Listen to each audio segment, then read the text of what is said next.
انشکر لی ولوالدیک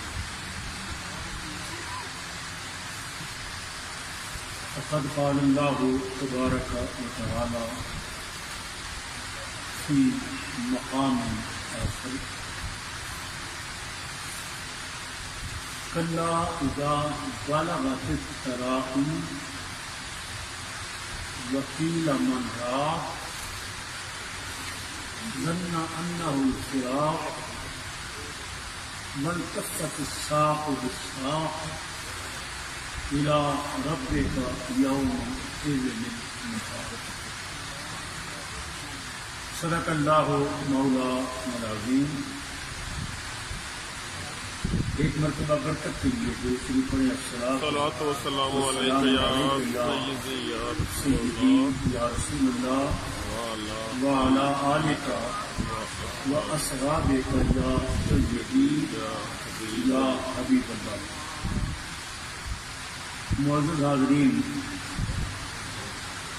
آج کی یہ دعائیہ تقریب سعید ہمارے انتہائی محبت کرنے والے بھائی عاشق رسول جناب ظفر چودھری صاحب کی اور کرنل سیاد حسین چودھری صاحب مبصر اقبال جامی صاحب کی والدہ مرحومہ اور حاجی الداد خان مرحوم کی اہلیہ مرحومہ کی سال ثواب کی محفل. میں انتہائی شکر گزار ہوں اپنے بھائی حاجی ظفر اقبال صاحب کا، عاشق رسول جناب حاجی محمد صفدر چشتی گنجوہ صاحب کا، کہ جنہوں نے اس باوقار تقریب میں مجھے حاضر ہو کر کچھ کہنے کا موقع عطا کیا. اللہ تعالیٰ ہم سب کی حاضری اپنی بارگاہ میں اپنے محبوب کریم صلی اللہ علیہ وسلم کی بارگاہ میں شرف قبولیت سے نوازے.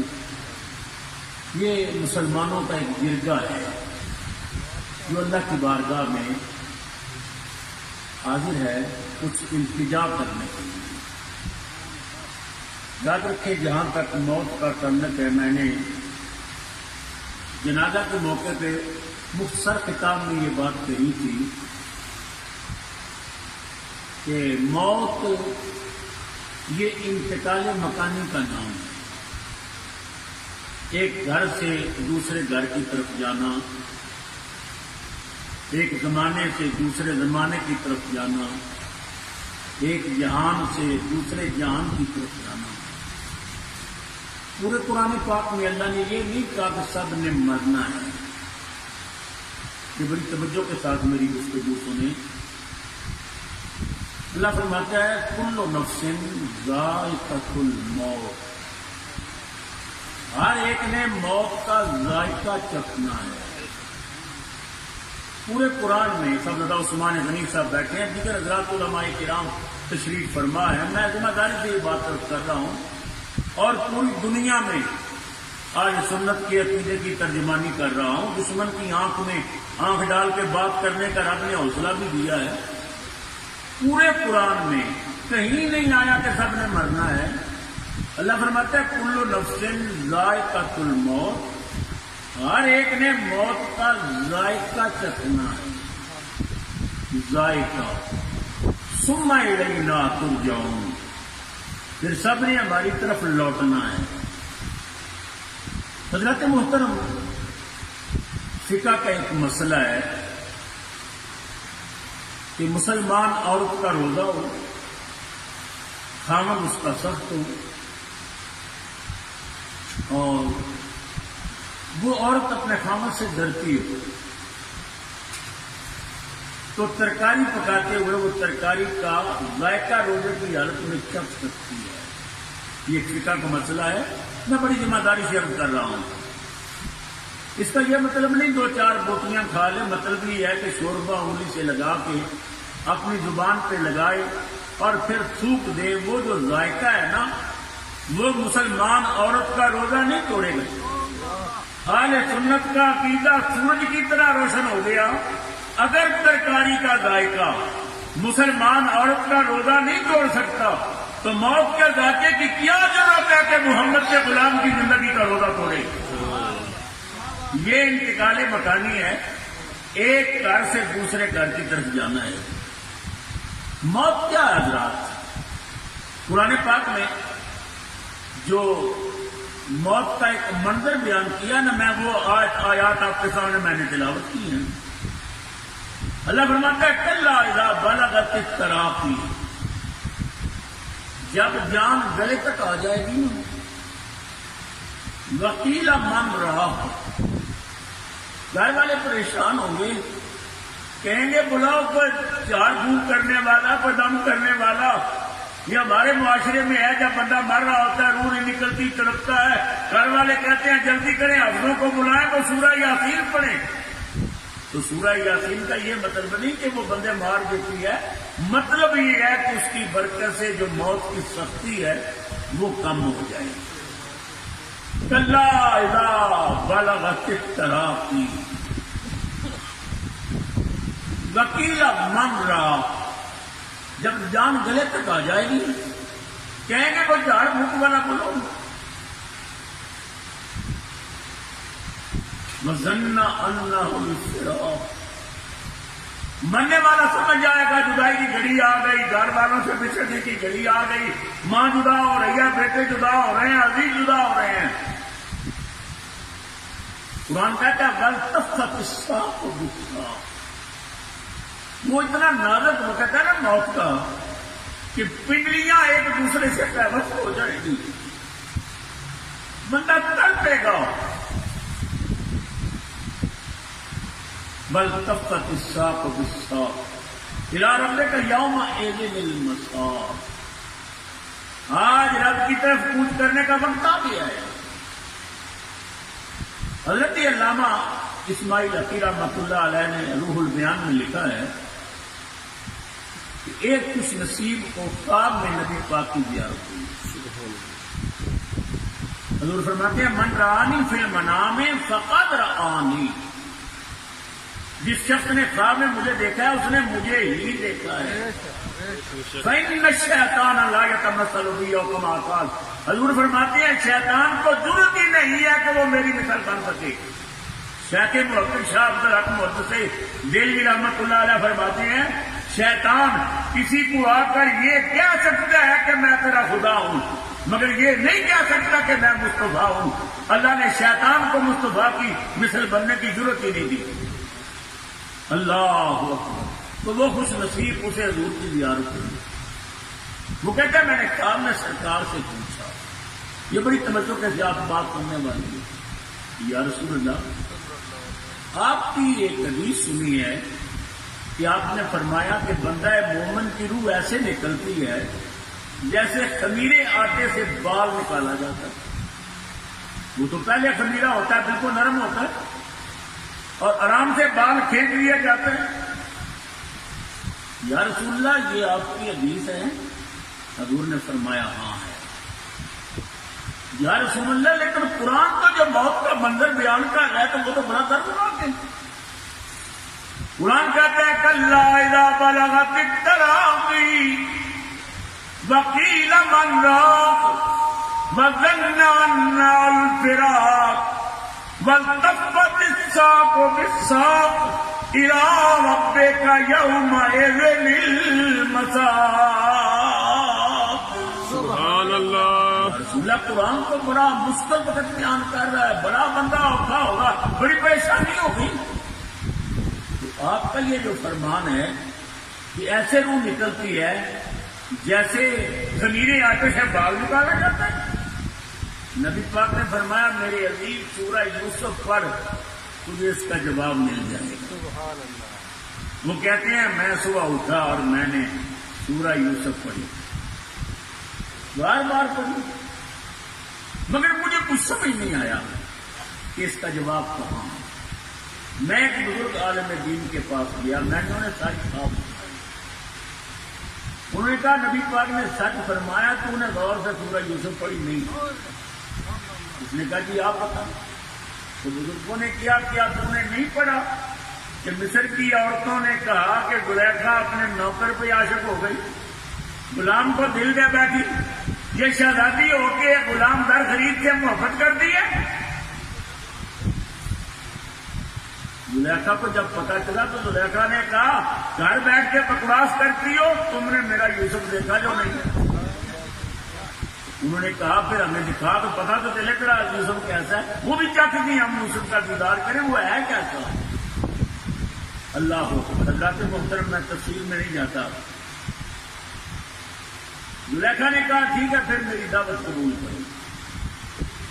شاہی دسترخوان لگی، طرح طرح کے کھانے چن دیے گئے، چھریاں کانٹے رکھ دیے گئے۔ زلیخا نے کہا یہ تمہارے سامنے کھانے پڑے ہیں، تم کھاؤ، میں اپنے یوسف کو لے کے آتی ہوں۔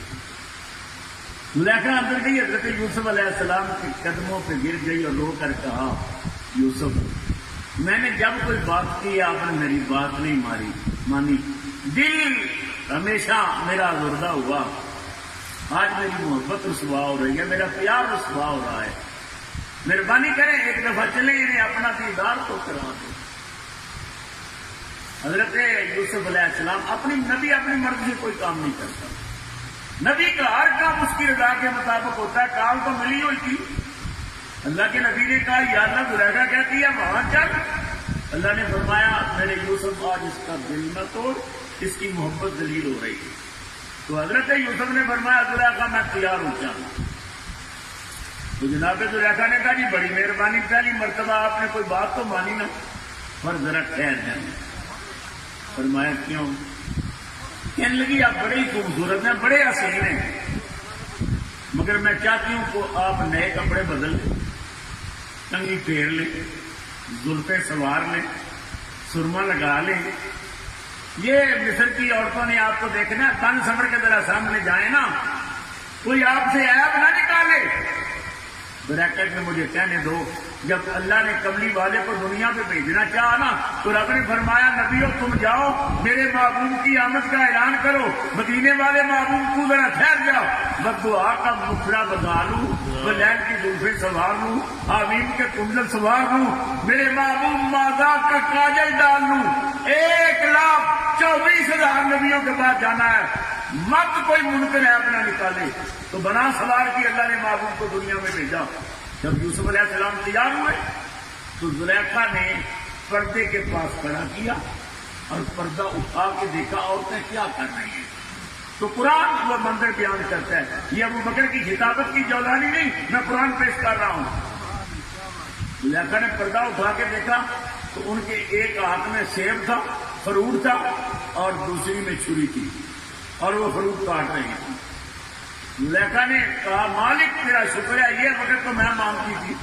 اچانک زلیخا نے پردہ اٹھایا اور پردہ اٹھا کر کہا یہ میرا یوسف۔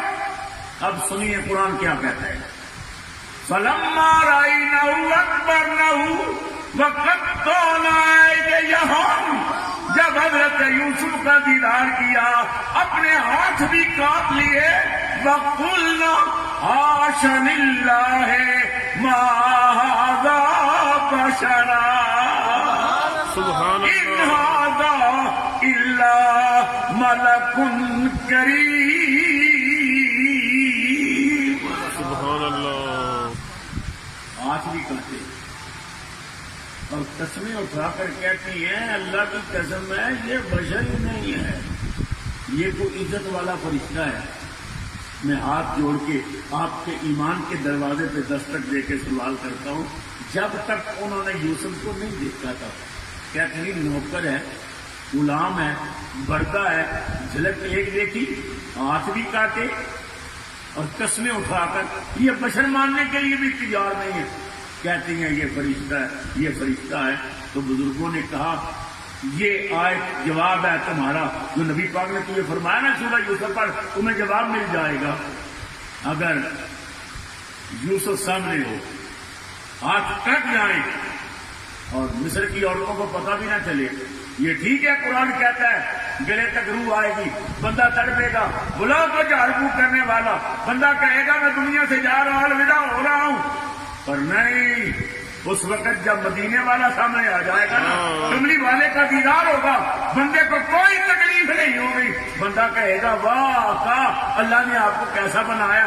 اعلیٰ حضرت کے برادر مولانا حسن رضا خان نے اسی لیے کہا تھا نا کہ ایسا تجھے خالق نے طرح دار بنایا، ایسا تجھے خالق نے طرح دار بنایا، یوسف کو تیرا طالب دیدار بنایا، یوسف کو تیرا طالب دیدار بنایا۔ حضرات محترم، بندہ مومن کو آخری وقت میں جب حضور کی زیارت ہوتی ہے نا، اسے تکلیف ہی نہیں ہوتی، وہ جلوہ محبوب میں گم ہو جاتا ہے۔ موت حق ہے، موت سب کے پاس آنی ہے۔ میں نے کہا تھا نا کہ مرنا نہیں ہے، یہ انتقال مکانی ہے۔ ہم نے اس جہان کو چھوڑنا ہے، اگلے جہان میں جانا ہے۔ یہ جہان ہے عالم دنیا، جہاں جانا ہے وہ عالم برزخ ہے۔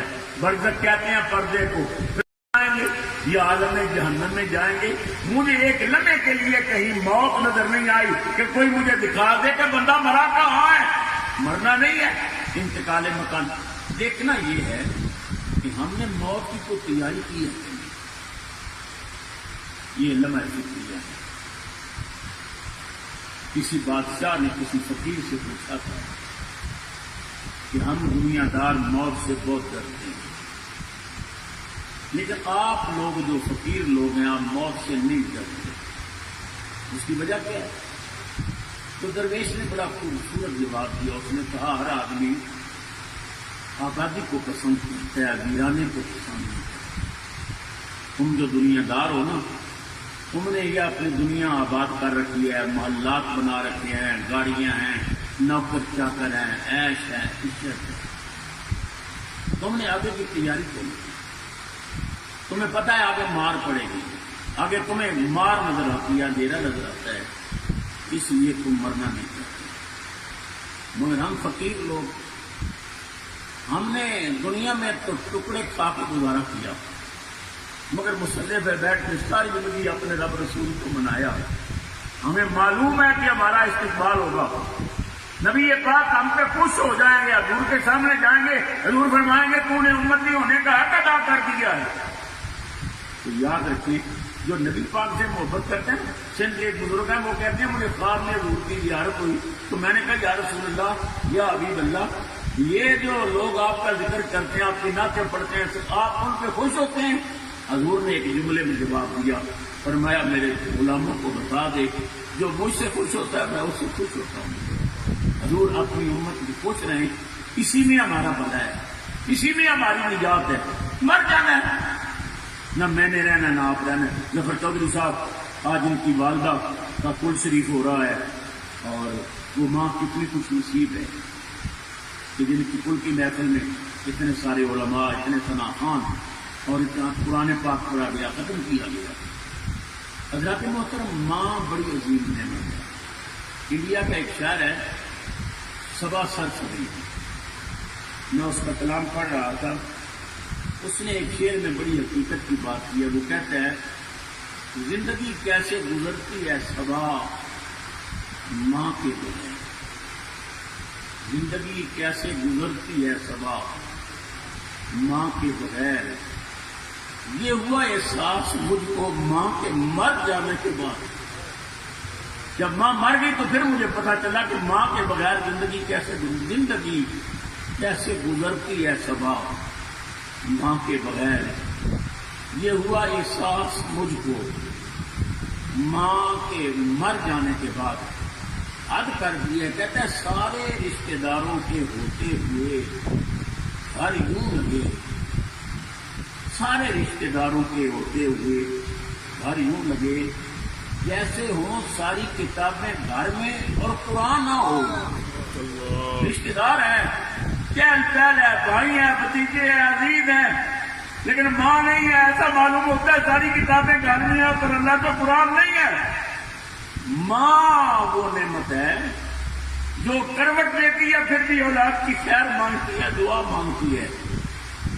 کسی شاعر نے بڑی حسین گفتگو کی ہے، وہ کہتا ہے ماں زندگی ہے مرکز صبر و قرار ہے، ماں زندگی ہے مرکز صبر و قرار ہے، ماں وہ چمن ہے جس میں مسلسل بہار ہے، ماں وہ چمن ہے جس میں مسلسل بہار ہے، ماں لطف ہے سکون ہے شفقت ہے پیار ہے، ماں ایک عظیم نعمت پروردگار ہے، ماں ایک عظیم نعمت پروردگار ہے۔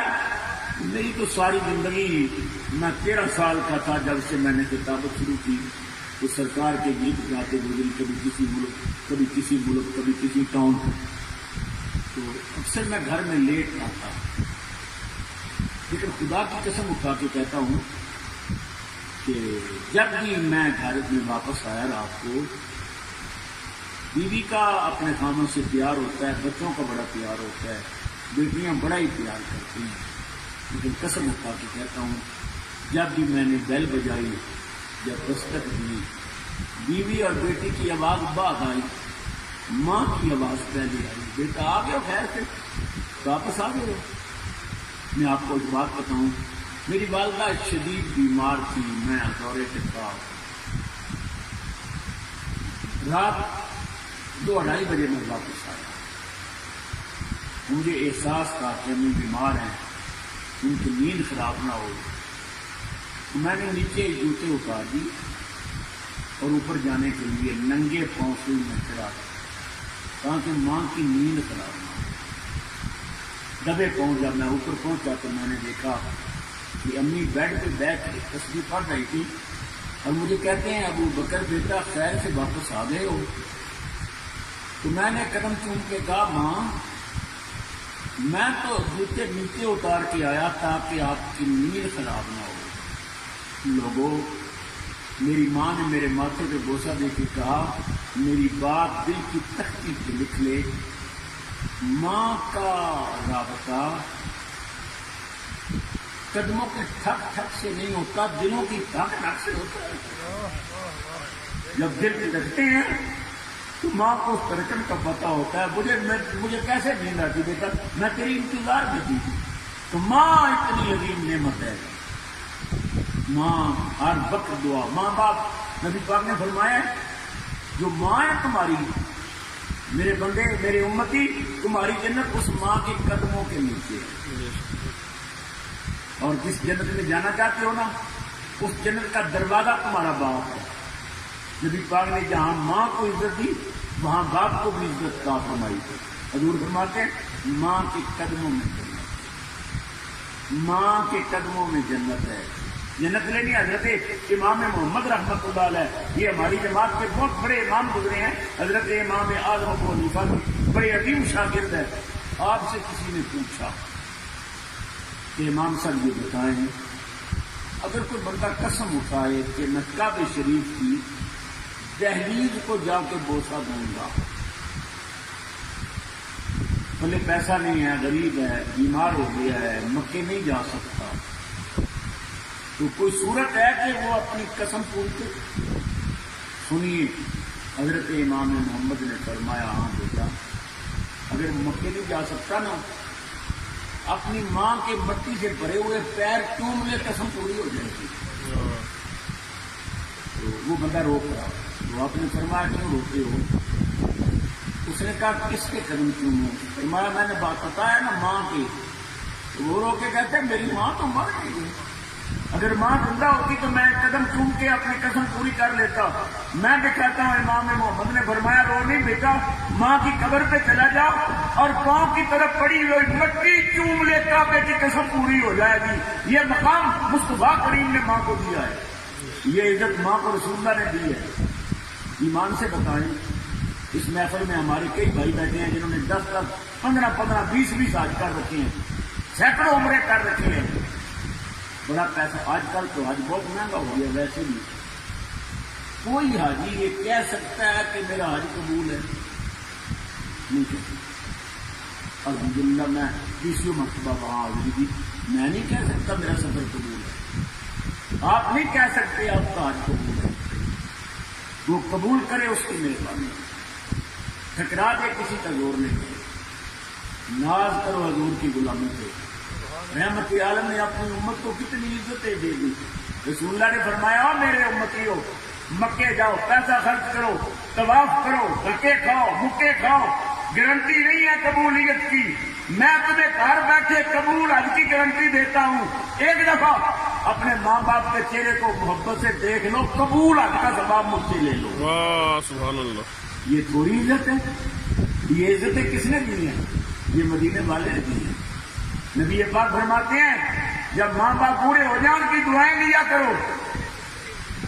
اچھا نبی پاک کی ایک اور حدیث حضور فرماتے ہیں جو آدمی ہر جمعے کو اپنے ماں باپ کی قبر کی زیارت کرتا ہے، بڑی توجہ کے ساتھ میں ذمہ داری سے یہ حدیث بیان کر رہا ہوں. زیارت اس حدیث میں حضور نے یہ نہیں فرمایا کہ وہاں جا کر فاتحہ پڑھے، کوئی کلام پڑھے، دعا کرے، نہیں.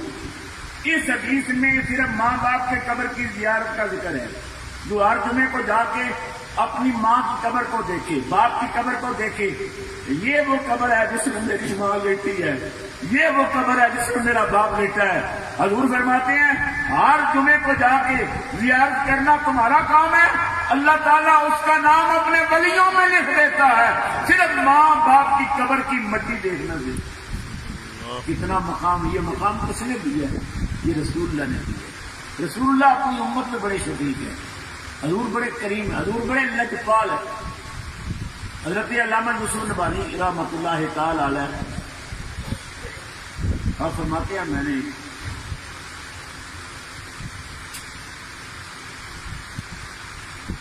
خواب میں حضور کی بلا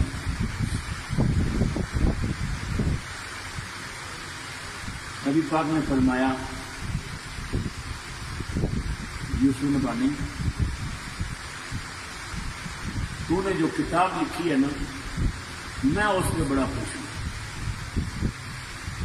تو نے مجھے خوش کر دیا. تو نے جو میری شان بیان کی ہے، میرا مرتبہ اور مقام بیان کیا ہے، میں بڑا خوش ہوں. اور مانگا تو کیا مانگتا ہے؟ اچھا ایمان سے بتائیں اس بندے کی معراج نہیں جسے کملی والا کہے مانگو کیا مانگتے ہیں؟ حضور نے فرمایا تو نے بڑا خوش کیا، مانگ کیا مانگتا ہے؟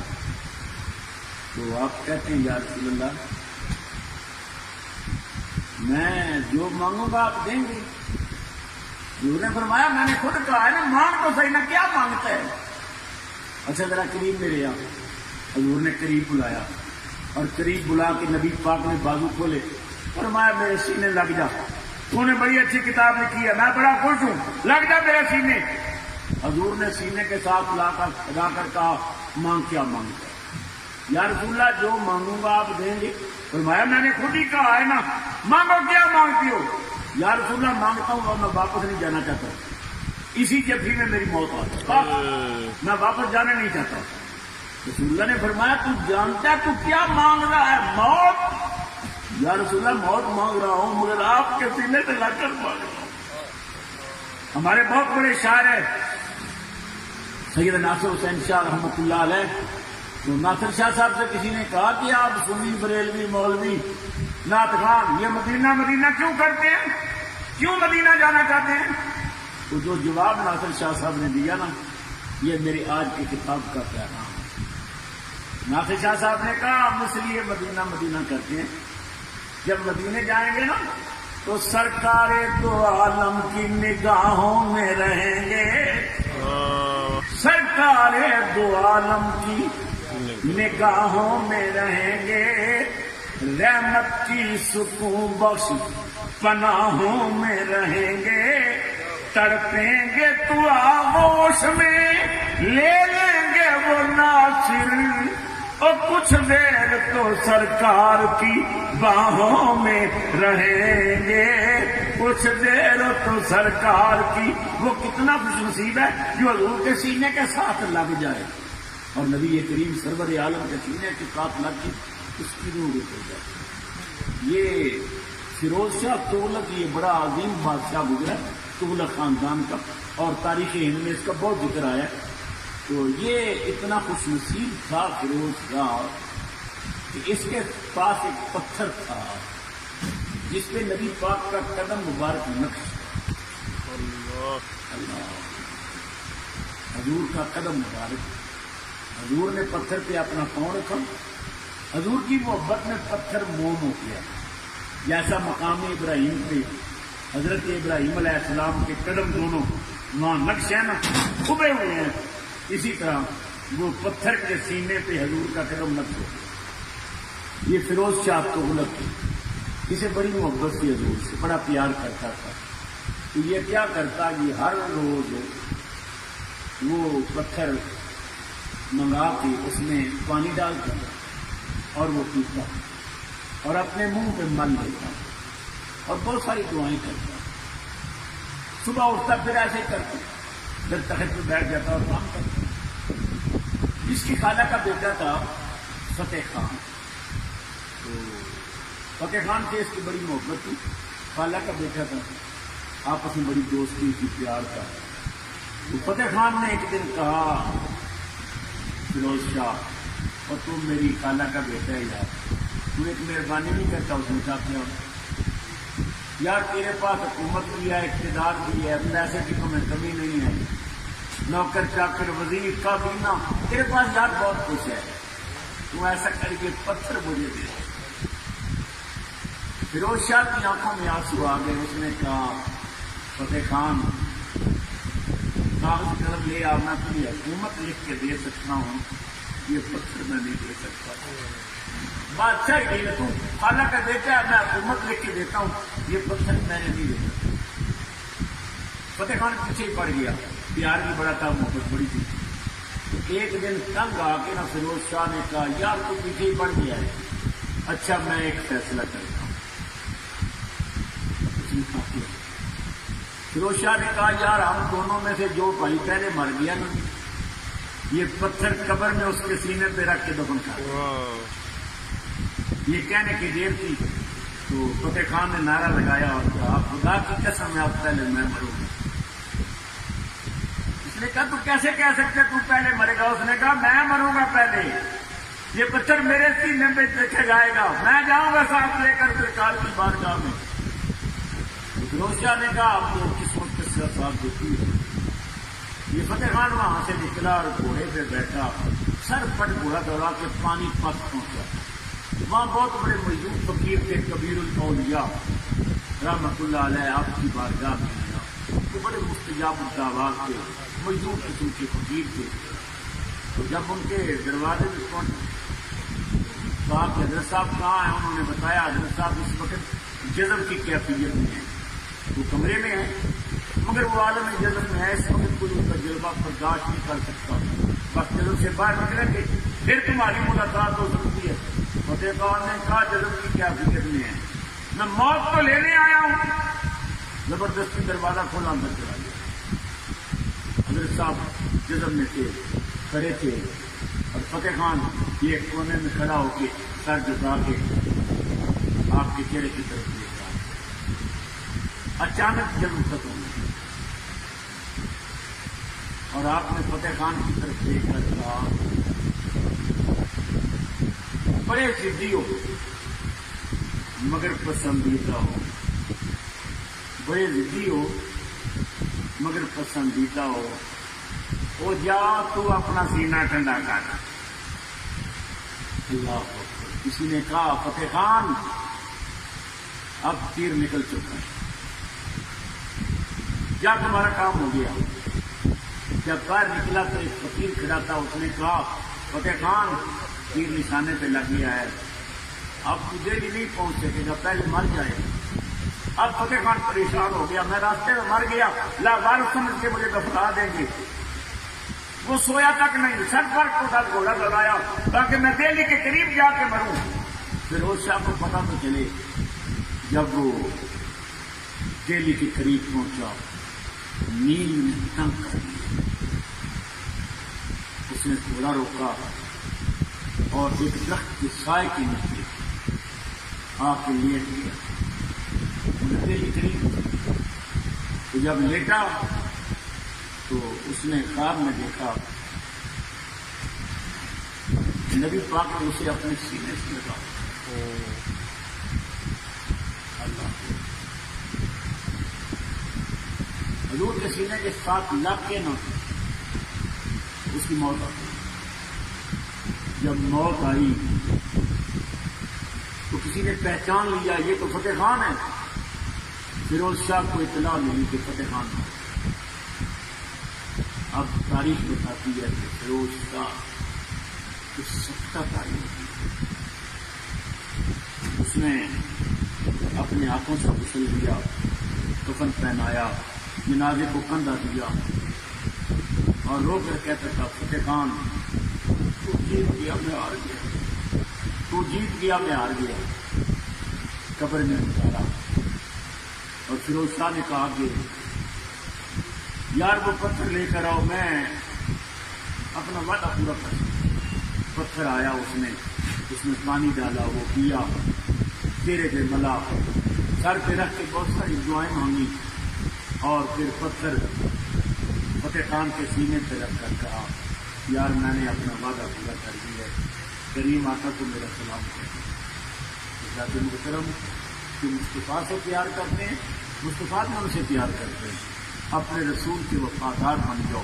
خدا کی قسم ہے اس دنیا میں بھی کامیاب ہو جاؤ گے اور اگلی دنیا میں کامیاب ہو جاؤ گے. ہماری عزت رسول اللہ کی وجہ سے ہے. رسول ہیں تو ہم سب ہیں, رسول نہ ہو تو ہم کچھ نہیں. اللہ اپنے معبود کا وفادار امتی بنائے. اللہ اس ماں کی قبر کو جنت کے باغوں میں سے باغ بنائے جس کے لیے اتنی عظیم محفل کرنی, اتنی آباد تشریف لائے. لوگوں موت کو یاد رکھو, اللہ کے در پہ جھک جاؤ, 5 وقت کے نمازی بن جاؤ, اپنی جبینوں پہ سجدوں کے نشان بنا لو. رب کے در پہ رونے والا کبھی خالی نہیں رہتا.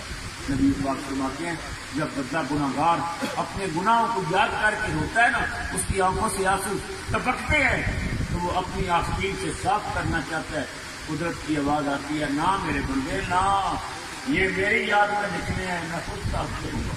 وہ اللہ اپنے بندوں سے بڑا پیار کرتا ہے. اللہ تبارک و تعالیٰ اس محفل رنگ و نور کو اپنی بارگاہ میں قبول فرمائے اور ظفر چودھری صاحب اور آپ کی برادران کو اللہ صبر جمیل عطا فرمائے. مرحومہ مائی صاحب کی قبر کو جنت کے باغوں میں سجا بنائے. آخرت کا